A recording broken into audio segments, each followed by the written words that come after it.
Welcome once again to The Lost Signals Discusses Games and Gaming Culture, a pretentious, philosophical, pedantic podcast where we focus on various aspects of video games as well as other issues and topics within gaming in general.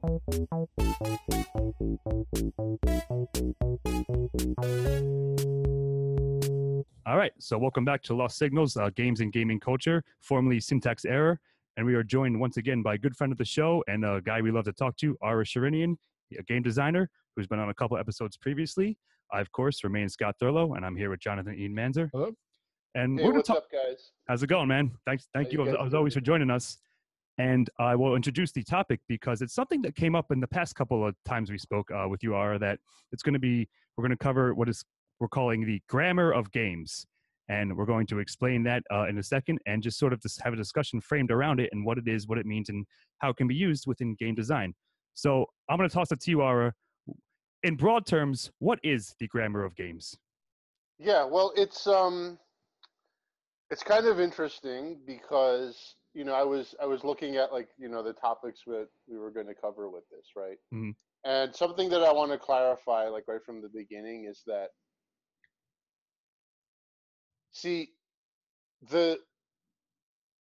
a video game as a conveyance of a medium, right? That's, in other words, the video game is a medium by which something's communicated, right? Yep.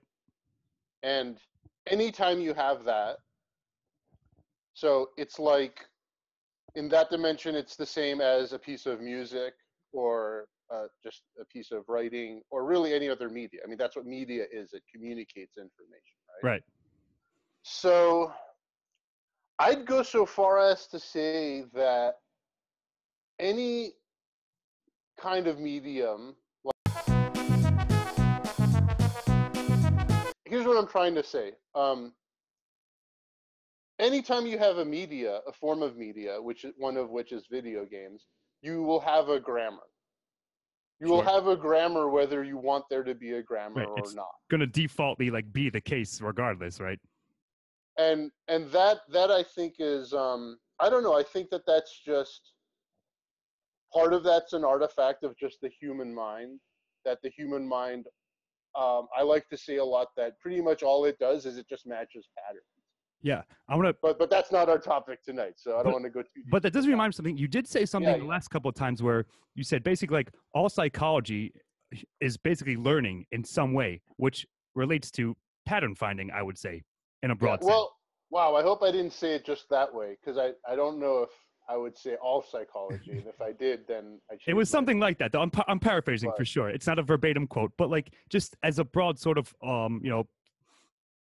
kind of overarching thing, much of psychology will say it's somehow related to, in some sense, learning something or figuring something out, like a pattern. Yeah, well, I mean, it's definitely is true in terms of how the human mind basically sees its environment and sees the world. So given that. Yeah, and so the interesting thing is that now if you look at video games and you compare that to all other media, you could argue very effectively that the video game is the most complicated of, and also like a container for all other media. Exactly, and right, except for maybe sculpture, but sculpture could be abstractly represented in it anyway. Sure, so absolutely. So you could argue about it, right? But I've said that very thing about video games, definitely. So go on. Yeah. So what's interesting about that is that it seems to me like the more complex the media is that you're dealing with, the more important the grammar of what it is becomes. And also there's, I don't know, we could probably say something even stronger about that. Because think about music, for example, right?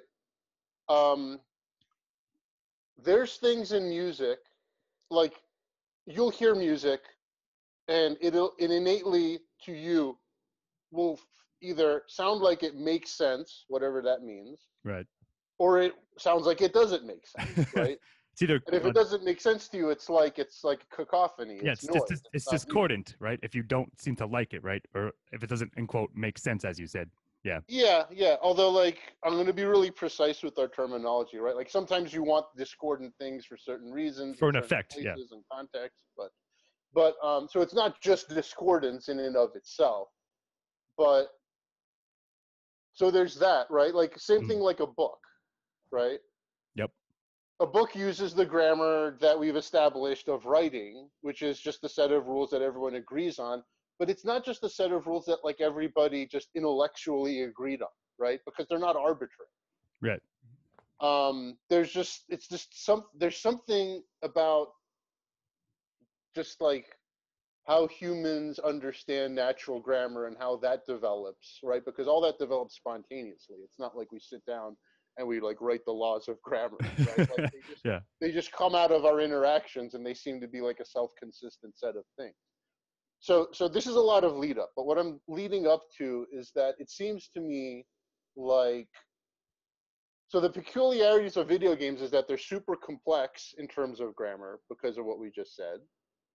And also the the method of communication is not necessarily in a channel that is like music or is like Even a writing. book, yeah, exactly. Yeah, it's like you got a language and your language isn't the symbols of the alphabet. Your language is a set of abstract symbols that are things like symbols moving in different ways on the screen visually, and there's sounds involved and stuff like that. And those kind of become the equivalent of what you know English grammar might be, but for video games. Yeah. But because there's so much room for novelty in the video game grammar, in other words, we're combining symbols and we're using symbols in ways that nobody's ever seen before, you could say, for every video game. Yep. That means there's a lot more room potentially for interpretation. And shit, I don't know what I want to conclude about that, No, I but mean, I would say like I believe that's true. I agree with that. So maybe E can jump in because he's a resident actual linguist studying it in an academic manner. A lot of what you said is true, and especially since video games are a kind of new language, if you will, or a new expression of a language. Like, for instance, when you're talking about variants over like how to develop video games, you see that certain concepts become the dominant variants, like crouching in first person shooters. Sure. And there's also Or like sprinting people, or whatever. yeah, Yeah. people have certain buttons that they prefer. You can't just change willy-nilly what people when people are have that like expectation for what it should be. yeah. Well, let's talk about that. Let's dig into that because I think that there's a lot there to unpack. Okay. Mhm. I hate that word unpack. Okay. I think it works in this context. It's perfectly fine. But no, like I'll build on that just a little bit, and then I want to get your thoughts on it. So yeah, you're sort of taught like the grammar of games, and we'll take FPS, I guess, is a good starting point, right? Your crouch button is usually like square or whatever the equivalent of on the gamepad as that. So if you made it like some like a trigger button or something, that's going to seem odd because you're sort of as you to tie back to what you just said earlier, are that it's sort of established that that's how it's supposed to be. That we all agree upon that. It seems natural for Yeah. that. Well, let for me that let me mechanic. turn that back on you guys. Okay. What about that? Let's say somebody changed where the crouch button normally is on you. So why do you think it feels bad to you, or dissonant, or wrong that that's changed? Where do you think that's coming from? In a sense, the same mechanics that make the fact that we have subject verb object or subject object verb in different languages seem natural and unnatural in others. It's just there's certain theories that it's kind of an evolutionary basis, that it's like people have tried different crouch buttons, but this crouch button was agreed upon on a kind of subconscious variant level, that we all Okay. said that this is the best, thus we should go with it. And anything else seems like a mutation, if you will, or it's abnormal Yeah. to choose Yeah. otherwise. So I'm gonna pose something.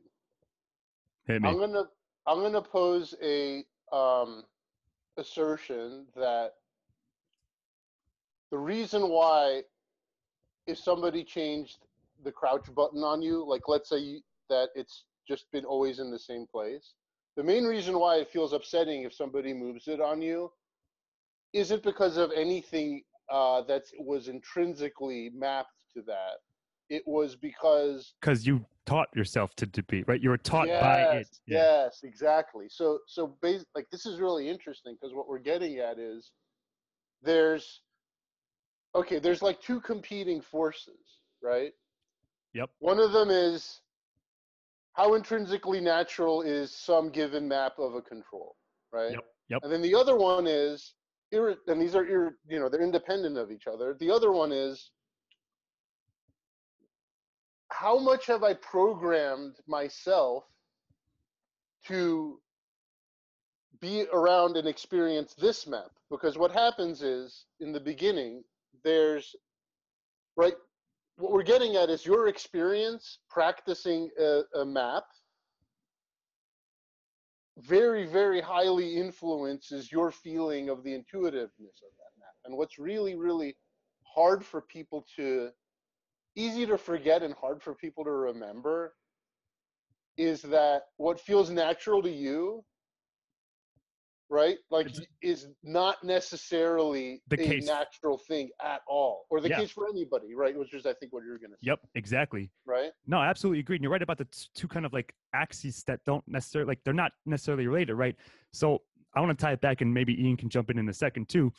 When you're, like, say, younger, when you haven't been exposed to the mechanics of games at large, and like a given game teaches you this button maps to X action in a given game, it's like learning a new language, or learning language when you're young. Okay, you got your subject verb, as you said, you got your crouch, run, or whatever. So I've been learned and taught and ingrained that those actions map to the controller, as you were saying. So when it changes, it's going to feel jarring because it's outside your, like, what you learned and been Yeah, sort of exactly. absorbed into your instincts, in a sense. I have an Yeah. interesting example of this. So if you go back to the N64 controller, it had the Christ. directional Yeah. joystick in the center.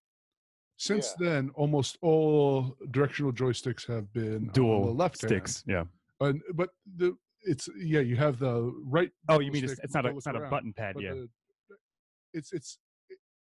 yes, like it seems like arbitrary, like mutation of a controller, but it's just like the natural progression of. I mean, it could have easily gone the other way. And just because we're all used to the way controls are set up now doesn't mean it had to be that way. No, I agree with that. Actually, I want to that reminds me of something that I'm going to build on and then pose a question back to you, R. So that's a really good example, E. The N64 controller, if anyone's familiar with it, remembers it. At the time, I thought it was really well done. Like, I got used to it, etc. I tried to go back like a year or two and play a game on N64, and it was almost impossible to play because of the evolution of, like, I guess perhaps the ergonomics and how controllers themselves and thus button mapping, mechanic mapping evolved. I found it almost impossible. It was like trying to go back to figure out a foreign language that I was totally unfamiliar with at this point, because it was so hard to retrain myself, because I felt as if we've evolved, the game, I guess, hardware evolved to a more natural feeling sense, although it's not like intrinsically natural, as you're saying. So do you think there's like possibly like some kind of like something to be found where as iterations are tried and discarded or accepted, that there is some kind of like, I don't know, how do I say this, like possible, like theoretically best setup that you can get to, like perhaps controllers will continue to evolve or things like that? Yeah. Or Well, here's the funny thing about that. So I'm gonna introduce some words just so it's easier to talk about this. Sure. So the thing about you're too used to doing something a certain way, so it's hard for you to untrain that in order to learn it a different way. Mm-hmm. I'm sure other people, I don't know what people call that, but I've called it cognitive baggage. I like that term a lot. Makes For sure. sense, right? Yep. Yep. I So, I think it explains it quite well. Says what it says. Yeah. yeah, so there's that. Now, if you take that concept and you take it a step above a little bit, there's also a thing that you can call cultural baggage. Mm-hmm. Cultural, I mean, I'm being funny with the word baggage, right? But actually, Don Norman, I don't know if you guys know who Don Norman is, I personally but do not. You might have he heard of him. talked about this concept. He didn't call it cultural baggage. He just called it like cultural, I don't know, like information or knowledge, or there's stuff about how to do things Cultural that's osmosis, perhaps broadly. embedded in, well, osmosis is a verb, Hmm. or yeah, it's an action. I don't know, but Regardless, good. I mean, I guess it's technically a noun, but anyway, what was I saying? Yeah, Cultural baggage. there's things that are embedded in your culture about how things work and relationships that you never think about, and the cultural baggage is nothing more than shared cognitive baggage, Mm. like Ooh, I like drive that. on the right side of the street. Yep. That's a Like really good that's example. so like that groove is so deep inside your head that when you go visit the UK and you go to London, they got all of these signs that they're painted, these letters painted on crosswalks in the beginning that say look left or look right or whatever, because you're not going to know where to look because your baggage is too deep. You're going Yeah. to look in the opposite direction, right? If you're a Yep. Yep. pedestrian. And that's for all of the foreigners that are, that go visit London, so they don't get run over by cars. So, all right, where were we at before I started talking about So this? like sort of like theater, like because of this the baggage, both cultural and cognitive, if you will, that like that's going to inform what you think in quotes feels natural or how you've learned to accept some mechanics. And when Yeah, those yeah, yeah. when they're when they're What's more than changed. that, it has the capability to overpower anything that is intuitive to you, Mm-hmm. Yep.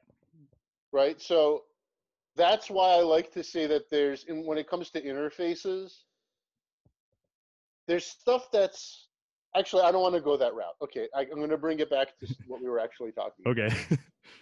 So this is really interesting because the power the of your arbitrary practicing a certain map, no matter how unnatural that is, eventually it feels natural. Yep. If you practice something enough that feels unnatural, eventually, and some are easier than others, eventually you get to the point where you start saying this feels really Yeah. natural. That's like your default stance on it if you do it enough Yeah, times. Yeah. right. Now, if you think about the prospect of could there be, like if we're talking about the question of where to put a control on a controller, right? Like the physical control Hmm. itself. That implies that it's impossible to have a perfect map or a perfect design. And the crazy thing is that what we're actually doing is, so here's the thing, right? You start at a baseline level when you're learning anything, right? Where Mm-hmm. it's just all of your assumptions and your baggage feed into how natural, let's say, some mechanic is. So let's say you're learning a game mechanic. Yep. Okay. Now, stuff like first person shooters, let's say, right? Like there's, it doesn't even matter actually. I don't need to get specific about it this second. If you go down a path of learning, no matter what path you go down, what ends up happening is that you reach this, it's like you're going down this branch, Mm-hmm. right? This imaginary branch, and you reach this point where certain sets of things now become easier for you to learn because this is where you are in your understanding of mapping. Exactly. Yep. Okay? But because you came from here to here, other sets of things now become more More difficult difficult. to learn. Exactly. Yes. And it's like we're committing to, it's almost like, so here's the big picture finally. As a whole culture, in every area of learning, but in particular, especially video games, it's like we're committing to a certain path of learning and development as a group culturally, which means we're leaving behind other things, Other possible that avenues. other possible avenues, possibly forever. You know, Yeah, that's fucking super interesting. I think Eva, you got something to Actually, say. that is very, very true. But think about the way cars have developed. Yeah. Why are the things in this always, I mean, the things are always in the same places in cars. There's a lot of automotive interface standards. I love studying that stuff.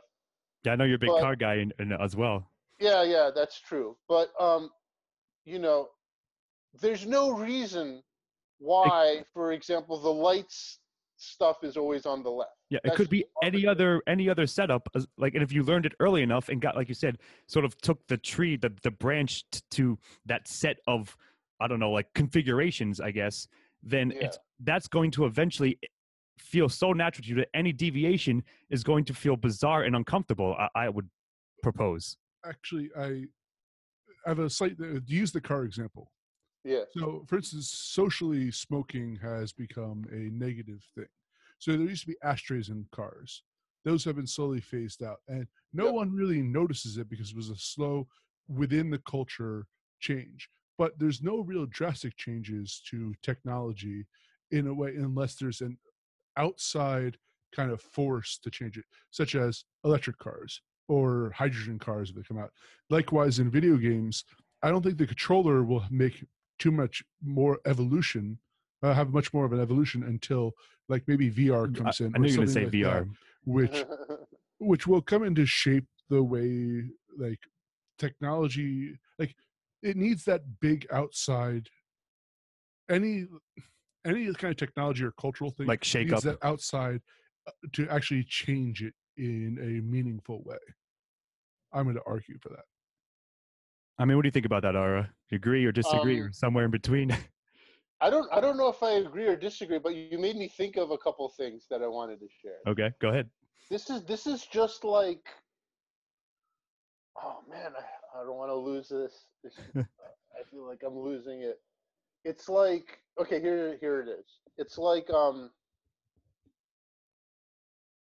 you ever notice how many more buttons are on controllers now compared to the beginning? Yeah. There's a reason for that. The reason is that, I mean, you couldn't take a PlayStation 4 controller back in time to the Atari days and Yeah, that's true. I expect mean, I agree. anybody to make sense of it.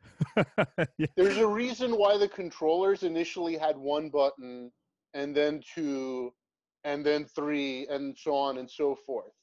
And it's actually the same reason why in film there's a really interesting parallel to film development over the years. Are you guys familiar with what the 180 rule is For in the, the like, is filmmaking? that like the aspect ratio thing? I'm vaguely No, familiar with. no. It's Okay, like, no, okay, I don't think it's so. like this. It's like there's a set of rules about continuity of the camera between shots. That's what, Okay. Mm, get it? yep. So the funny thing is that these rules have effectively relaxed themselves over the years more and more. And I don't know where the the prevailing thoughts are about this, but so maybe it's even more relaxed than this now, right? But the thing is, right, like when you're filmmaking, your camera's cutting, right? Right. Yep. And the thing is that if the orientation of the camera between a cut is too great a change, right? Like maybe more than 180 degrees, you're going to confuse the viewer. It's going to feel Now, jarring. Yeah. It's sort of yes, disorientating. Yeah. yes, disorienting, exactly. There is a lot of grammatical protocol about what the camera can do continuity-wise from one cut to the other in order for people watching to keep track of it without having to think too hard. Mm. So the really interesting thing is that these days, when it comes to filming things, people are a lot more resilient to huge, big angle camera cuts than they used to be. Hmm. So if you look at old film, you'll find that the camera didn't move a lot. Yeah. When we And do our then, film and reviews, you're right. What we do like AFI classic movies, you're right. It's noticeable in that aspect for sure. yeah, and they will not show you a scene from this direction and then go all the way to the other side unless it's something like there's just two people facing each other Right. or something so simple that you can follow That it. you can keep up with it, right? Yep. Yeah, and then MTV happened, right? And then the camera started doing all this crazy shit. Yeah.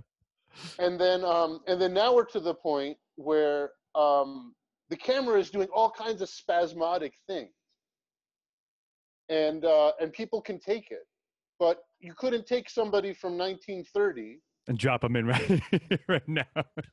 and Yeah. and have them watch one of today's films. And actually, I don't even remember what the right date is for when film actually started, but one of the earliest films was this film called The Great Train Robbery. And it was a train coming towards the screen. Yeah, do you know what Yep. I'm about to Yeah. say? Yeah. Yeah, That's an example I do know. But for anyone who doesn't, go ahead, explain it. yeah. So this was, gosh, It's probably I, like I early 1900s. I think I know roughly when it was, but I don't have the exact year either. But yeah, it's something something like like that. yeah. So what happened was there was a shot, and this is like nothing to people. It's going to be hard for me to impress how What it was like when people first saw it. Yeah. dramatic it is to conceive of and even view a shot of basically there's a train coming at the camera. Like, was the camera like down on the tracks or something? I think it was like even with it, like something like that. Yeah, if I recall correctly, broadly. Okay. So anyway, but it looks like the train's coming at you, right? Yep. Now in this day and age, right? It's like, okay, it's just a shot of a train. Cool Everyone's like, shot. yeah, sure, so what? Right. Yeah. Back then, everybody ran out of the theater Yep. because they really there's a visceral feeling that you're going to get run over. You couldn't overcome that. And that, Yeah. I mean, that's a real thing. It's a famous thing. Like when film, like you said, when film was first starting out, like people weren't ready. Like they weren't. It wasn't culturally ingrained as we were talking about, right? They weren't exposed to the medium because it was an emerging medium. So when they saw that, they literally thought like a fight or flight response almost kicked in because Yeah, exactly. that's what it elicited in their in their psychology in a sense. Yeah, that Yep. is an example that I did know. So I actually want to go back to something real quick. I know we Sure. like, sort of use this as an example, but I think the controller thing is a really well thought out one to talk about because again, barring the VR thing, it's almost like something like this. So I guess my personal example is I'm used to I'll go to the crouching thing because it's a broad thing and most video gamers can understand this. The crouching button is normally like one of two. Some games give you the option to completely change your controller configuration, like your layout, your stick layout, essentially, right? Where it Yep. becomes like something like most people also, I would say, left trigger is aim, right trigger is shoot, or like left trigger is like what like an AC game, stealth mode, and then right trigger is action mode or whatever. But like Sure. if they were switched when it was earlier on in the era, then perhaps most people would be like used to the complete opposite, or they would flip flop so that it would feel natural to us now one way, like in an alternate universe, if you will, if you get what I mean. Yeah. Yeah. If game design says these two buttons do this and these two ones do the other action, then that would feel, of course, completely natural because you were, you again practiced enough, you were taught it enough that any deviation then. So it's almost as if we went to an alternate universe and theirs were switched and ours were where we are. Scott, I actually have a perfect example of All right. that in truth. Go. Inverse. You like your controller inversed. I don't. Ooh, that's a good point. Yeah. And like you learned it early on. I learned it a different way. I can't play inverse. You can't play. That's really what good. I Yeah. consider the normal. Yeah. There's something really funny that goes on with inverse spatial mappings, because yeah, that's one of the things that That's a good one. I feel like that map is probably split the most 50-50 in Yep, culture, right? I And agree. that's why so many games give you that option. And Yeah, here's the other interesting thing. I'll even go so far as to argue that there's something that happens in your brain, like neurologically, that when you learn something, a given spatial map, learning the opposite map becomes especially inaccessible. yeah, You can't learn both. It's almost like you have one channel in your brain, and it can go this way or it can go that way, hmm and you can learn this way or that way, right? But you can't learn both. yeah. You They're, just they're can't. they're diametrically opposed. Well, in Yeah. linguistics, there's a thing called universal grammar as a theory. But one of Okay. the parts is that when you're learning language, you basically have switches that you flip on and off. You learn to say certain things, you learn to structure things certain ways, and you flip the switch that you can't learn the other ways. There are things in like German you'll never be able to pick up like a natural speaker can, or in any language for that matter, but because you learned English first. So I think that like that rule applies, that you learned the inverse first, that flip was switched, mine stayed off in No, a way. you're absolutely right. That's a really good one. It's funny because it's a really even better meta example, because what you said, I absolutely agree with, and I'll give you my own personal history. The game that taught me to do that was GoldenEye, and that game defaultly uh, inversed the look direction. So up was down and down was up. It's almost like the flight simulator controls, but in Yeah. FPS. So I played Yeah. that game so much in that configuration that nowadays I have to. If a game doesn't offer me that option, I'm like, go fuck yourself. I can't play this game because my mind. You're right. My mind has trained itself so deeply that and it's impossible to do both. It becomes unplayable and completely disorienting when I'm forced to do it the other way. So you're Yeah. absolutely right. I want to tell you guys about the backwards bike story. Okay, awesome. Go You for it. guys know this one? I don't think There's so. So somebody made a YouTube about this, so you can search for this on YouTube, and it probably won't be hard to find. Somebody built a backwards steering bike, like a BMX bike, right? Really? Okay. So right when you steer it this way, it turns the other way. That's fucking nuts to me. And they actually have this at carnivals, right? This is why you'll never win at the carnival. Okay. But what this guy did was he wanted to learn and how to steer this backwards bike properly, and he did an experiment to figure out basically how long and what it would take to actually learn it. Mm. So for 5 minutes every single day, he practiced, It's insane. and he couldn't stay on it. It was like just time and time again, right? Like you steer like wrong way, over and over, right? And here's what's really fascinating about this. The flip wasn't gradual, it was sudden. And I wish I knew more about neurology, but I bet that there is a physical neurological map to this, where it's almost like learning these types of maps is a threshold type of behavior. Mm. Because what happened to this guy was, so he just repeatedly practiced for an incredibly long time, like a year, okay? And every single practice was the same result, right? Yep. Failure right away, failure right away, failure right away. And then one time, It just it spot just on. it just clicked. You know, like the first time you rode a bike Yep. and you actually were able to balance it. It was like that. It was all of a sudden. And that's just fascinating to me. To me, that smells like it's almost like there's something in your neurons that's going on, right?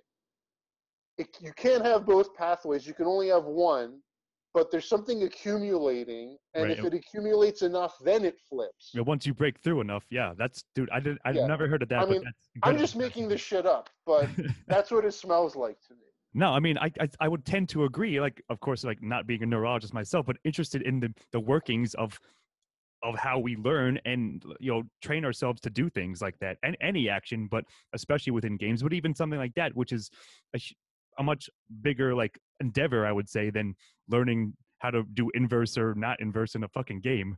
Well, doesn't that old rule of thumb, 10,000 hours and you become a master of anything? Sure, I So suppose. it could have some validity there that you reach a point where it just clicks. Perhaps. So I have one quick, not personal story for me, but I knew a girl in high school, and her story was she was left-handed, but the reason was she was naturally right-handed. She told us all in kindergarten when she was very, very young, her teacher swore by the fact that the hand you pick your crayon up in is the hand that is your dominant hand. So she said I would pick my crown up on my left hand and switch it to my right hand to right. But my teacher said, nope, you're picking your crown up in your left hand. You're going to write left-handed. So she was I hate that person already. yeah, but it like to be again, it's sort of fascinating. Like she was forced to write left-handed, and therefore could ever since then. So it's terrible though. I wonder how she would have developed without that pressure. That's what I'm saying. I'm not saying it was a good thing. I just found it fascinating that she told us a story. I'm like, that's fucking nuts. But it's, I guess, cool that you can do that. But you're right. Like, I don't agree with that your teacher did that to you. But it goes. Yeah. But it does speak to like the mapping of the neurons and learning. How to do something, how to do any kind of action. Yeah, there's something really peculiar about development of left-handedness. Are you guys left-handed? I am not. Nope. Do you have any friends who are left-handed? I have one or two. My dad's actually left-handed, in fact. Yeah. Okay. But my mom is not. I don't know how common this is in left-handedness. I'm just saying my own experience. But for like your dad and the guys you know, have you noticed that? So when we're writing with our right hand, we're like this, right? Mm-hmm. But I've noticed a lot of left-handeders, they don't write like this. They write like that. My dad does not, although I have noticed it. Now that you mentioned it, I think I believe I did notice it here and there when I've encountered people who are left-handed, but not at least in my father, that he was the one I know the most. But that's interesting. That's interesting mechanic. Ian just doesn't give a fuck. I had a friend who was left-handed, and he was very much like this. Really? So okay. This is my highly speculative theory based on one data point. Awesome. It seemed to me, right, that this was almost like it's like in your brain, what your left hand is trying to do this. But reverse. It's trying to be a right hand. Yeah. Ooh. You know what I'm saying? Yep, so I do. I thought that was really fascinating. I don't know if that's actually the case or not.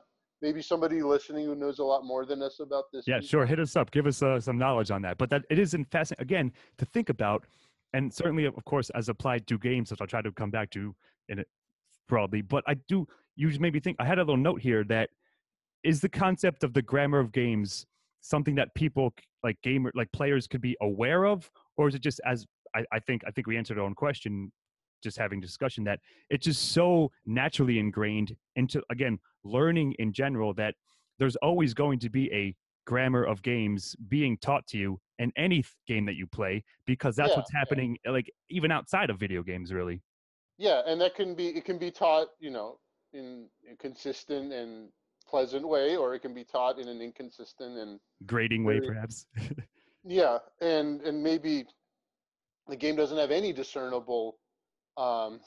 Well, that would be utter chaos. But I can't think of one game that would be kind of funny. Like, what's the game that has like the most inconsistent, self-inconsistent? What about a game that like changes up its mechanics like so it'd have to do that. I mean, I know that there's a suite of games out there. A lot of them are indie games that are kind of like deliberately adversarial to the player. Probably one of those. Like there's too much like interface screw and shit like that. Yeah. But there was one somebody actually developed. I wish I could remember his name. Developed a game that was deliberately. It's like an example of how not to make a game, right? Yeah.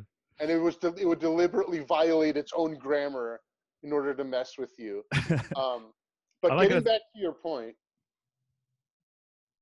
I think for players, if you're a consumer, all that it will help you with is more self-awareness of understanding why you like or don't like something. Mm-hmm. Or why something works for you, as a caveat, or doesn't because of this effect, I guess I'll call it. Right. And I guess knowledge of this is good, because then people who are fans can have a discussion about their games that's at a level above, your taste sucks Yeah, sucks just and this mine game was awesome. awesome and it was fucking sweet or whatever. Yeah.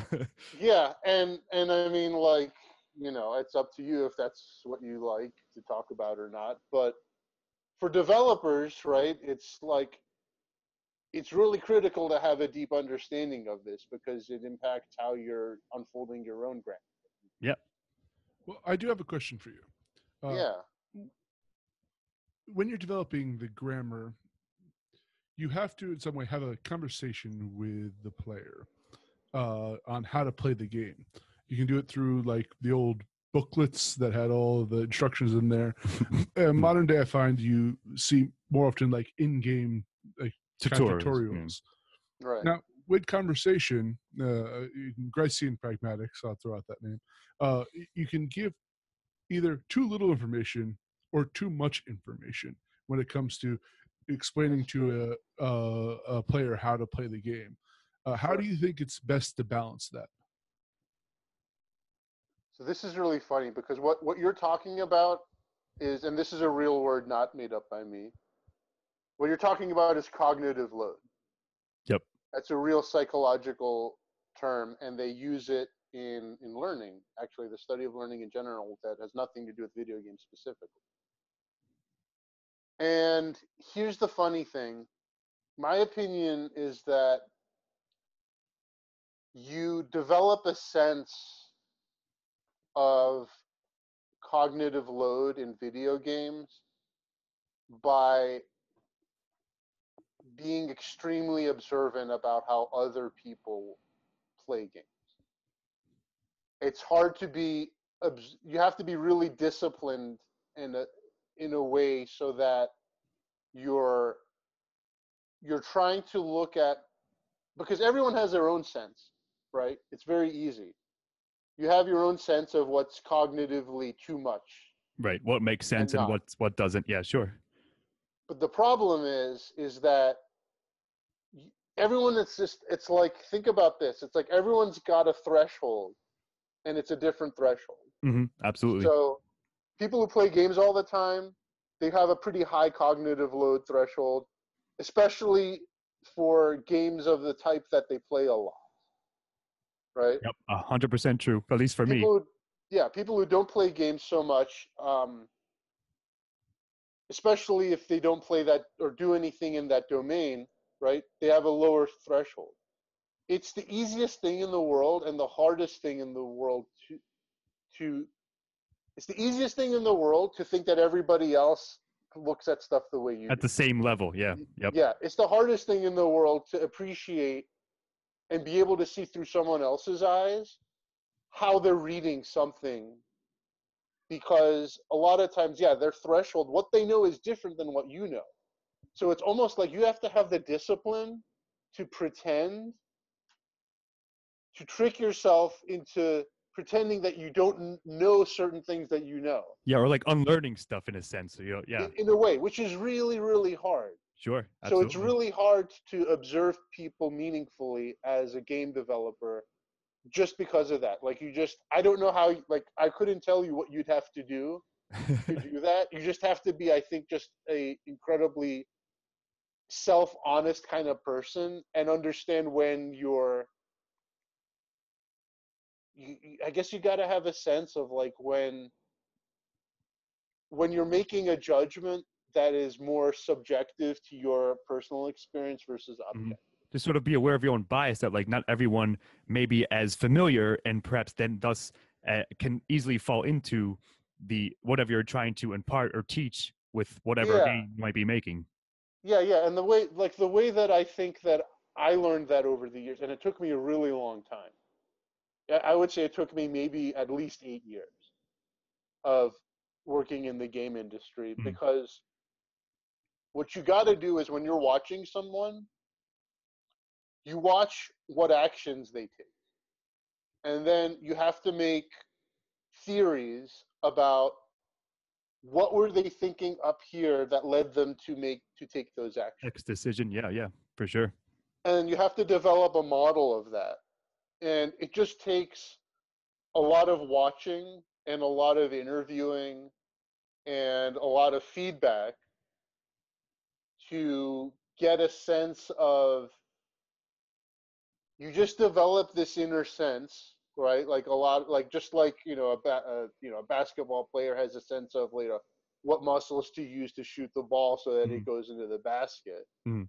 You just get this sense of what's too much and what's not too much, but it's still tough because the more you learn about it, the more you appreciate that there can be a great amount of variance between. Exactly. It's not going to be a luck. Even if you think like you have a right balance, it's never going to be the perfect balance because of that very thing you just said. Yeah. But there's I just want to interject one thing because I'm going to forget about it if No I problem. don't. Go for it. So the really interesting thing about that is that I'm losing it already. So All good. there's a way to design games where if you layer things in the right way, the things that, so when something happens, when you have cognitive overload, when something's overloaded, what that means is that somebody doesn't see it, right? When they're cognitively overloaded. It's just as if it wasn't there. Yeah. So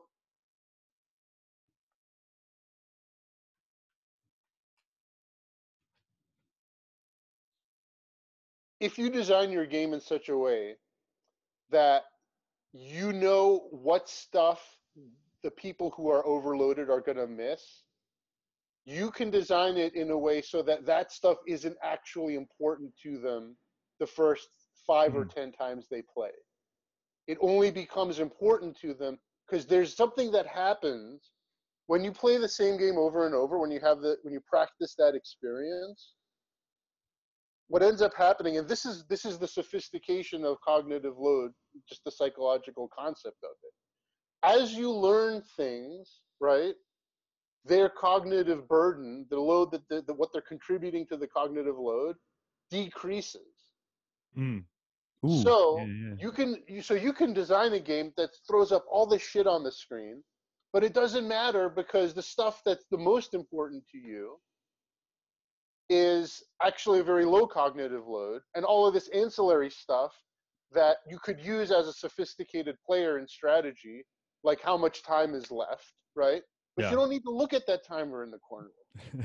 Yeah, So you're right. It's a very complicated thing because you guys ever you pick up a new game and it's like you're just lost, like an RPG, you're just like lost in the menus and you don't know where anything is. 100%, right? absolutely. That's a perfect example. Yeah, you're right. And it's Definitely. almost like you're blind when you're learning it because there's so many things to look at. But when you've played it for 3 months, you're like flipping back and forth between 30 menus like that. You're absolutely right. That is true. At least for me personally, 100%. And I feel it's true as in a broad sense as well. So I have 2 points, or one is a story and one is a question. Yeah, sure. Did you ever play or are aware of the game The Witness? It's a puzzle game. Yeah, you know what? That's actually one of the last games I started playing, and I'm really embarrassed to say that I gave up on it. Ian's got a relationship with The Witness, so go on. So I 100%ed it. I'm happy about that. But I used to, because there was no real storyline to it, as you're aware, so I used to listen to podcasts while playing it, doing all the puzzles. Okay. But then they introduced an element in the middle of a set of other puzzles, which was a sound puzzle. I wasn't aware that there were sound puzzles in the game. There was no indication that it was a sound puzzle. Oh, you were playing with the volume off because you're listening to a podcast. Yeah. I spent hours trying to figure out sunlight. They had not introduced that this was anything like that. It wasn't a setup mechanic that was used in an earlier puzzle. Therefore, he wasn't expecting it to be part of the solution at all. Yeah, it wasn't in the set of possible solutions for me. So I was very upset. But I looked at your what games you had worked on, and you did games for adults and children. Yeah, I think that's Epic true. Mickey was one of them. Do you find that developing that cognitive load for kids is very How much more difficult is that than it is for programming for adults? There's no, or I easier. think you guys have an innate sense of this, but I mean, you've all heard or seen an example of a kid, like a 7-year-old or an 8-year-old, who's incredible at playing a game, and their parents are like, I don't understand what's going on. Yep.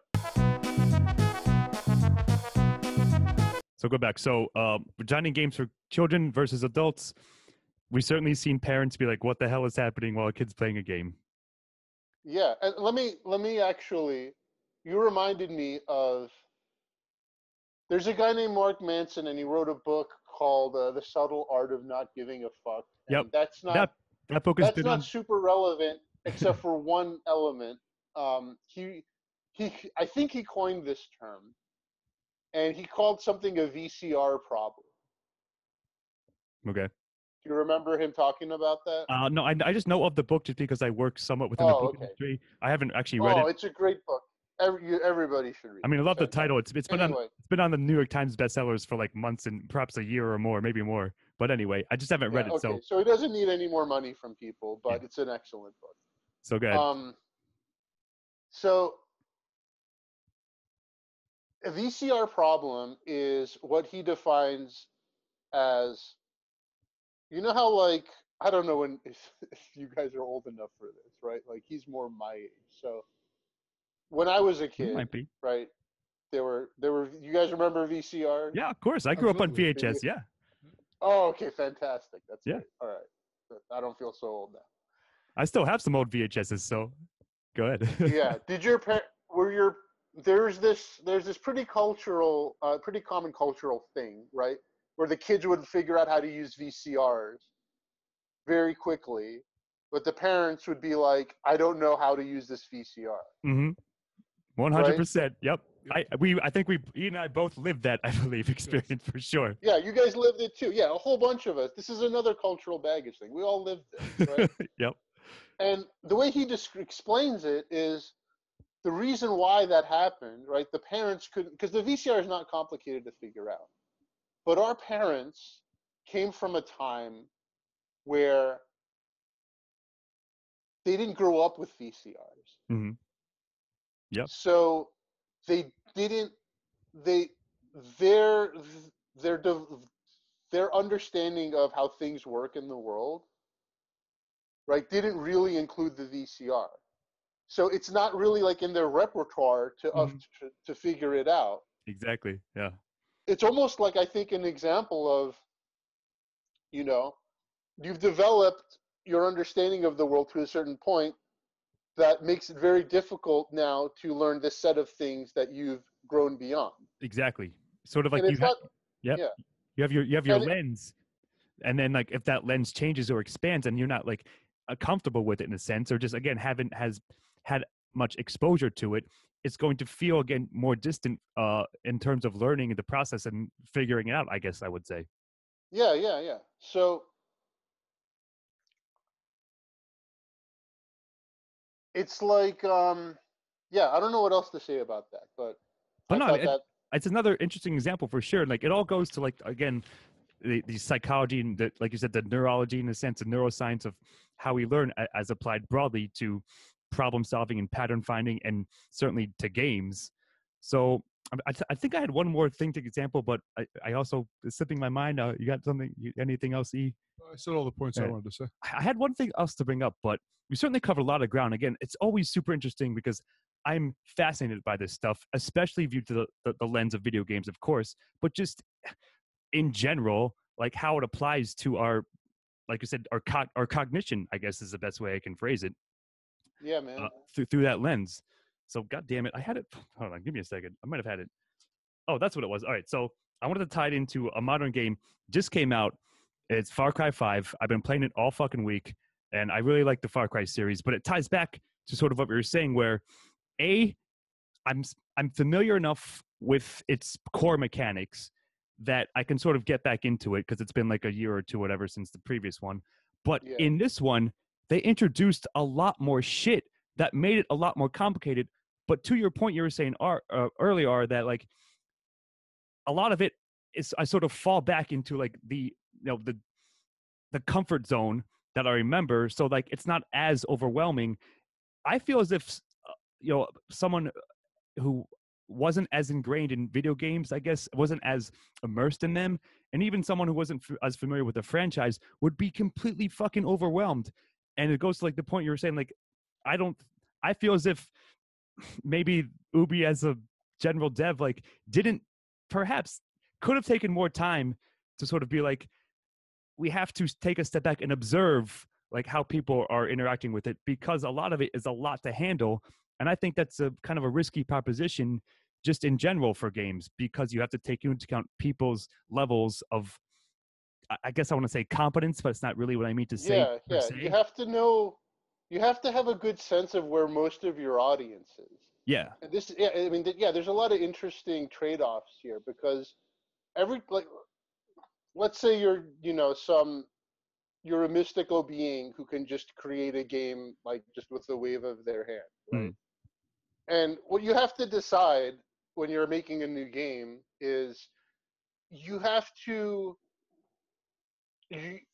make a decision, whether it's deliberate or inadvertent, because Yeah. it will happen one way or the other, about there's always this trade-off between not enough new stuff and too much new stuff. Yes, that's beautifully put. I agree. And I want to frame it on a continuum of one dimension, even though it can be multidimensional, right? Because all new stuff is not the same kind of new stuff, but just for sake of discussion, to keep it simple. Sure. It's almost like what you're doing is, because this is about learning, right? You have a set of, part of your audience can come with you. It's the ones that learn the complexity, and they're not only are they ready for more complexity, right? Because almost everything the human body or the human mind perceives is on this kind of like really interesting relative kind of scale, right? Yep. Like the mind perceives contrast and differences. It's not as much in absolutes. I can go way into relativity, but perhaps we save that to another day. But I definitely agree. So that's another thread I'm not going to get into. I definitely agree with that as a basic statement. Yeah. So, oh gosh, this is deep. Okay. So hit me. Let's end off on something amazingly awesome. Yeah.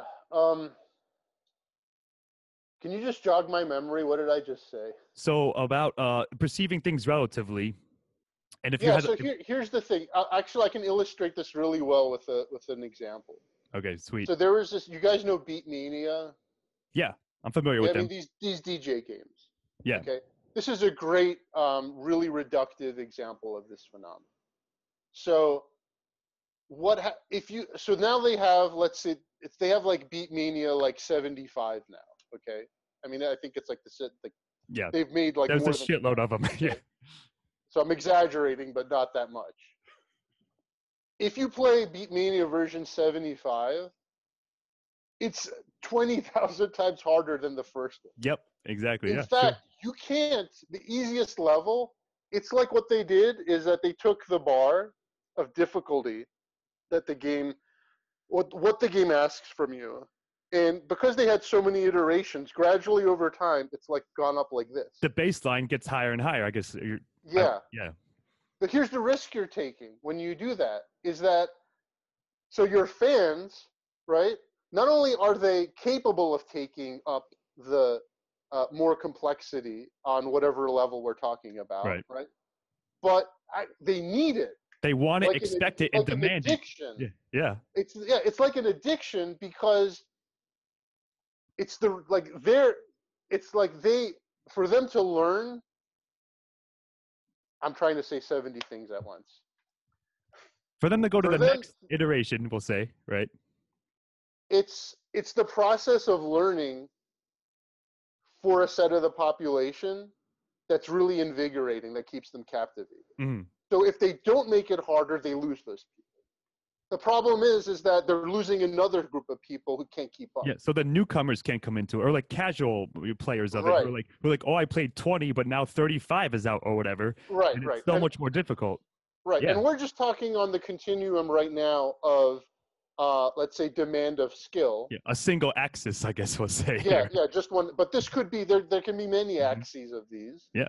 Many scales and senses of these, and yeah, it's a tough thing, man, because you lose your hardcore players. That's bad, right? You lose like the main audience that's following you. That's bad. But use your This core is why, demographic. Yeah.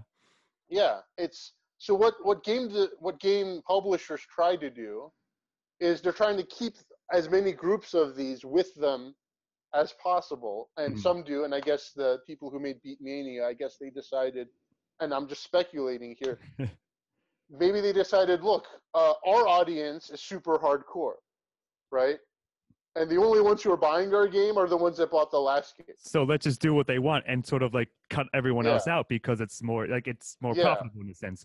yeah. And No, it's really interesting. Just one more thing, and then I'll shut up no about this. problem. Go on, please. It's really interesting because there's like, I lost it. All right, just go ahead. All right. So the example, like while you were talking about that, the example I guess I was gonna throw in from games is again somewhat personal, but Dark Souls comes to mind, or the Soul series, or Bloodborne, or whatever, like the From Software Yeah, games, right? In a very similar vein, they have a core devoted audience who are expecting like hard shit, like this balls punchingly like difficult fights and so forth, and yeah, a lot of like complex menus. And I personally tried to play one of the Dark Souls and Bloodborne. I liked the setting, I liked the art design, but I couldn't take it. Like it was just too hard for me. And I like to pride myself on playing hard games. Like I bump up the difficulty on a lot of games, like yeah. to hard or very hard or whatever. You know what else though?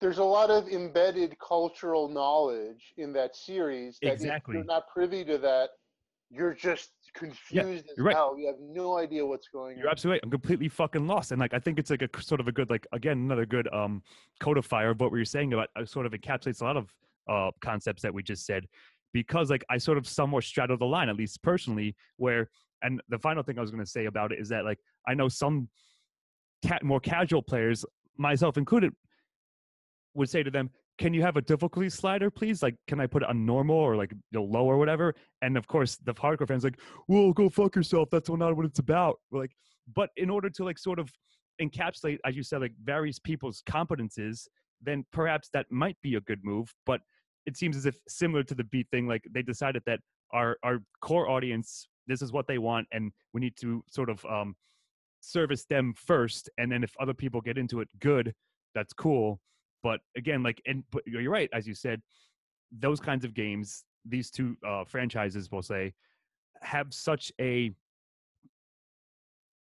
like baseline difficulty curve is higher than perhaps normal, and it only gets harder as they put out more and more. But if you're into it, if you already had the background training for it, then that's what you want. Just bring it back to grammar for a second. Yeah. There are two subsects of language or people who get to use complex words and feel that they're more intelligent than others, and Sure. oh, I It's I a play the pretentious Souls thing. games, and I don't have anything wrong with them. I like them, in fact. But like, it's not a language for everyone. It's a language for a subgroup. Sure. Within that, Very so. specific set. But no, all this shit's Ain't that the fascinating. truth? Yeah, all this shit's fascinating to me. And again, I love talking about it, and definitely want to have you on again, perhaps do a second part or something else. But it's just that this all came out of a phrase you said about the grammar of games previously, and I was like, that's a fascinating concept. I love to talk about it, and I've had a great time talking about it right now. So I don't really have anything else to add, or we can probably go on for hours, but we should probably at least end off at this session at this point. But Oh man. Well, I guess we could stop if you guys want to. I mean, I don't want to, but again, perhaps we'll make perhaps seriously, we'll do like a mini series, do like a part 2 or something on this, because I think totally feel there's a lot more to be said about it.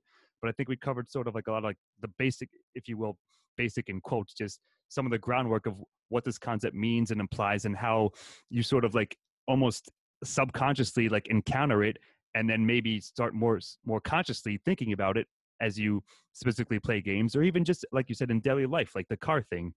I know the Yeah, things like man. that. And I love you guys having me on. I super appreciate that. Oh, And we love you having you on. You become. Can just we so call you you a good guys friend of the know, show nowadays? Can we call you that? yes, for sure. Just so Awesome. you guys know, yeah, and all the listeners, This was like, I'm not trying to assert anything as fact here, right? This was just me thinking through off the cuff these No, kinds of things. absolutely. So if anybody has different opinions, or you think I got something completely wrong, or you want to correct me, I'd love to be corrected. Please forward all hate mail to Ara and not to us. Just kidding.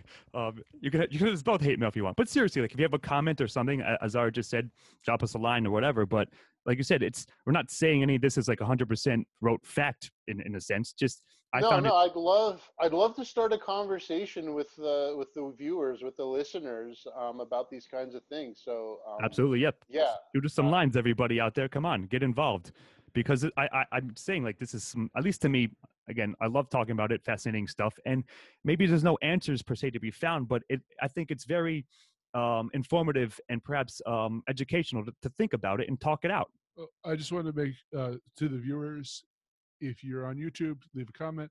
If you listen to us on iTunes, which is our biggest audience, and you want to leave a comment, the Lost Signals at thelostsignals.com. Yeah, there's our email our contact. We'll start a conversation. Find us or we'll find you. But I think that'll do it for this session. Again, absolutely. I'd love to make this like a mini series, or perhaps like, we'll do a part 2 or something, or any other concept. Well, let's see what we can do next one. Absolutely. Any other concept that arises, we'll definitely discuss, because I've been having a time on my life. This is what I would talk about if we weren't recording it. I would still be doing this. So I think that'll do it for now. We've been here with Ara Shirinian, as always. Thank you so much for coming on, and we'll set up something soon again. I, of course, have been Scott Thurlow, here with Jonathan Manzer. Have a good night, folks. And this has been Thank you. This has been Lost Signals Games and Gaming Culture. Good night, everybody. We will see you next time. Thank you for joining the Lost Signals Games and Gaming Culture. Check us out on YouTube and iTunes for the shows and more, and on Facebook and Twitter for updates.